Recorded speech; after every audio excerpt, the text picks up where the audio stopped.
Ang masasabi ko lang sa pool run namin dito sa VCT, of course, satisfying kasi na-meet namin yun standards namin. Tsaka yung word na mag-dominate kami dito sa scene na gagawa namin.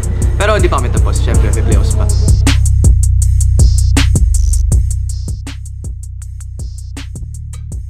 At ease by being able to rush into a site. So NCG this time around, yet again, aggression in absolute space. You have the Brink Knight as well. Use those stuns to begin with. Boombot though, dissuading Yanagi from overpeaking. Witch trying to go for the heal. Ja holding up. Win or lose. And for NCG, they secured that 7th spot. In a way, heartbreaking from the playoffs because of the loss of Rambutan ni Tatay. But yet again, if NCG can take down NAOS, they will be able to hold their heads up high. If NAOS can take this, then the perfect record is a possibility. Spikes planted though, as NAOS make their way towards A. I mean, a perfect record is something huge at the very least. Remember last time around where we were looking for a team to almost finish in a perfect record, and then their final game of the group stage just one of them. Retake side. Kita ko stairs The last stage, but Nakage in this case, they want to at least do some damage in this round. They've got here the lightning fingers from Yanagi. They get dealt with the utility on the spike. Mid-Mathers, huge pick he finds. If they can take the screen, this would be huge. The stun, perfect! Comfortable. As we've seen that role shift all throughout the season, but now Ja Spike planted. immediately doesn't care if he's a duelist or not. Draws first blood against Mid-Mathers. Alert now. Something that NCG has to watch out for, but NAOS takes a different kind of page this time. Regroup there for Ja. Wits throwing out the guiding light. The Rolling Thunder though is the enemy here from NCG, but Mojer over onto the corner gets the first takedown. Walk on Water with the trade. Walk on Water is actually looking to Isa na sa inyo! Isa pa! make that 2 for him. And just now, so firm in their spots, ready with the post plant. Play, and here we go now with NAOS going for the execute. Jobs overrun. Never mind, he holds his ground, and the Stinger is there to get that takedown. At least here, Nakage, they get the kill. Papi Chulo burning jumps with a snake bite instead, and Yanagi picking up that Stinger along the way. Now it's a sheriff round here for Nakage. Eco is the state, and they're still ready to contest. These sides now looking to be the hit for NAOS, but a different plan. Okay. Wala sakto. Gonna go for the plant. No problems whatsoever. The spike's gonna be there. Senior Carl taking a lot of damage. And actually, the turret gets a takedown. Batman on the board. And Papi Chulo with the... He's the only one standing. Problems do arise instead. Nakage outplaying NAOS there in that instance. 31 to slide on it. Strike. Kung napatay si Abat. Rifles now to work with. And here towards top, Walk on Water having to deal with a number of members of NAOS knocking on his doorstep. You got the Rolling Thunder as well. The alarm bot here alerts them towards that flank, the triple flank coming on in. Mid-Mathers, he has to time his peak right here, his moment, just so he can kind of chime in on the fight. Yanagi is planning to do the cross. They have utility, big pick from Mid-Mathers, and Yanagi follows up. A big pinch made by Nakage. Every single angle they can come from, they do so. Low na yung Sky. Dalawa. Low yung K. Sky low. And on top of the 1v2. One enemy. Sky low. Nagi tries to go for it. Nice! As well as Wits. Hold close onto both sides actually. The only one playing full anger here is Ja. The fault line comes into play.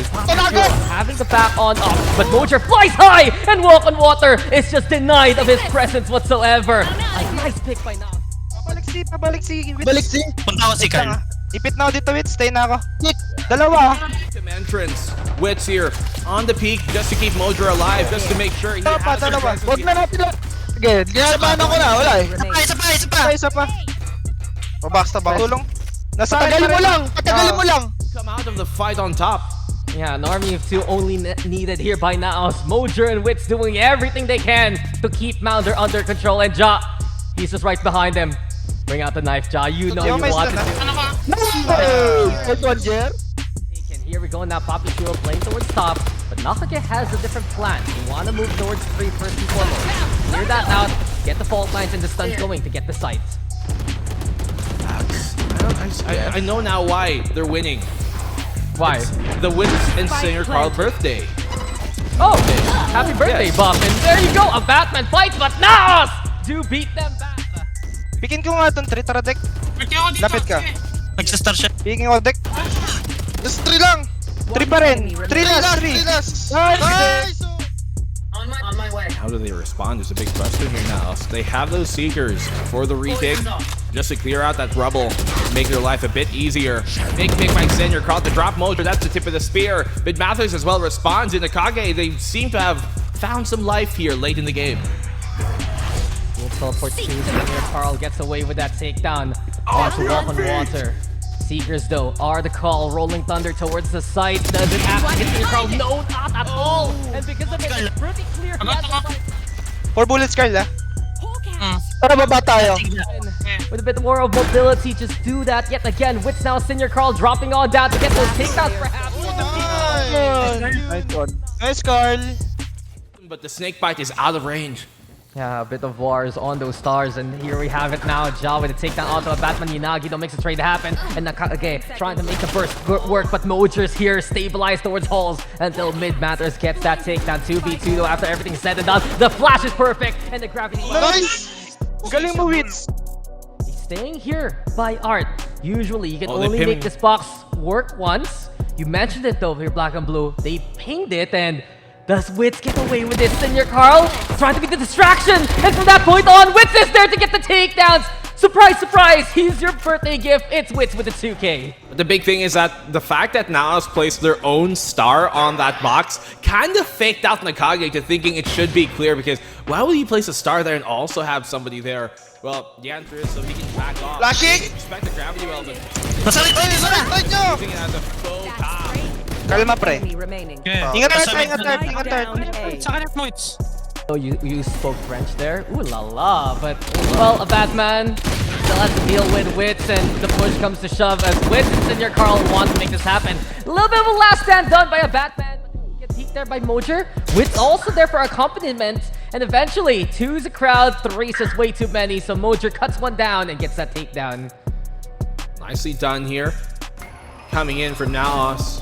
They drop the only smokes that Nakage's got, but jumps under retaliation. Seekers will keep him at least some sort of fighting capacity, which allows him to back off. They smoke off that main, and now Nakage put in a difficult situation. Yeah, Nakage, they're a bit stuck, especially because the smokes. Quick little flash though thrown over. Null command also called from Yanagi. Suppression is so important to give them the confidence to make their way towards the side. But Mojer, does he have any kind of fear here? Looking fearless now as he holds over the back of sight. Jumps over to find onto Wits. Timing is everything. Mojer looking for perfection, and now he's gonna get them all basically. A quad. Nice! Grabe ka! Oasis, you know, those are the type of things that really they have to be able to secure, those rounds that should be theirs. Yes, already. Oh man, the No way. dissipate into the destruction of 2. 1 for 2 trade at the very end. But honestly, Black and Blue, you made a very good point, but I stopped listening after you said NAOS is a really good team, period, because they are just so damn good at what they do. Now then, the advantage is set yet again as they hold down that B side. Jomso and Mid Matters trying to find a small little opening. Alarm bot broken alongside the NAOS spark. Nice. Papaano ako, papaulis ako, Carl. May turret ako dyan. Palink ka. Dito ka. Pwede makain, ha? Ingit ka default.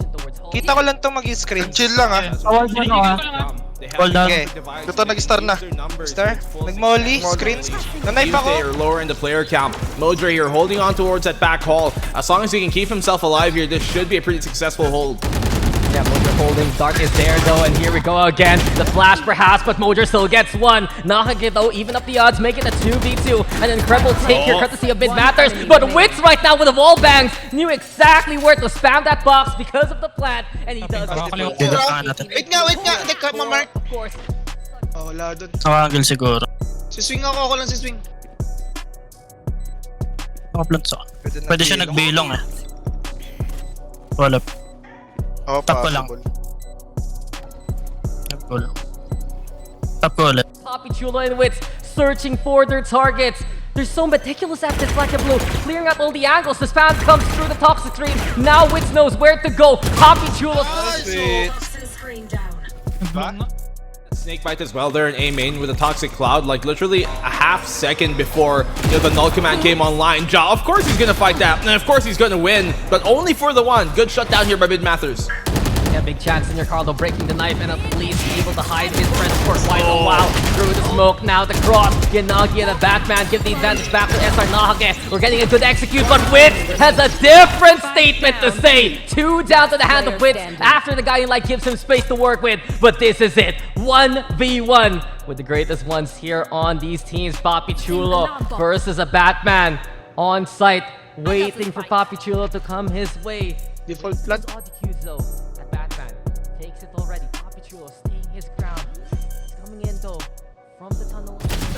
Nice! Incredible efforts from Nahage to even get on the board. The rest though has just been hit the batter, standardized by now to get these rounds going. Ja with 2 before he falls. Mojer's there already with the trade. Immediate action courtesy of NAOS. Oh no, Yanagi. You lived such a full life, but now you will die to the hand of Mojer. Mid though still fighting. It's 3v2 as the cosmic divides do crisscross one another. One dissipates, the other still standing, courtesy of NAOS. Pawala na. Nice smoke. One enemy Ito, smoke.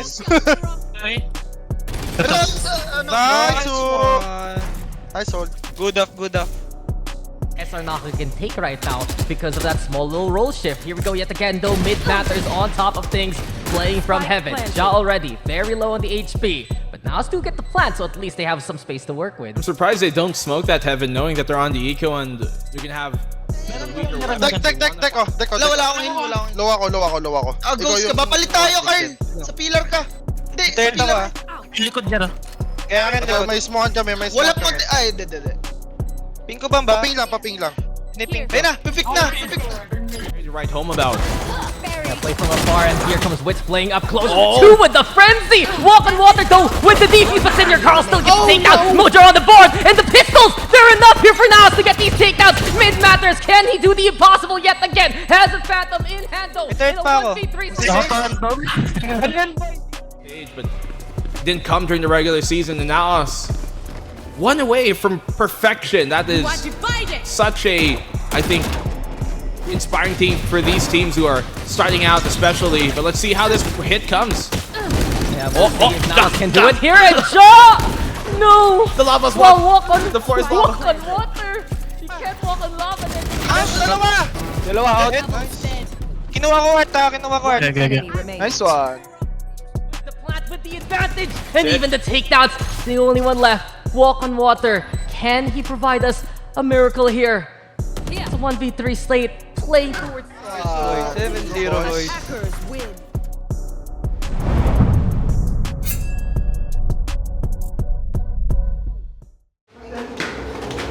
Happy birthday to you. Happy birthday to you. Happy birthday. Happy birthday to you. Sabay. Blow. Oh, blow mo na. Oh. Gago kita ka sa camera. Ay. 1, 2, 3. Go. Thank you.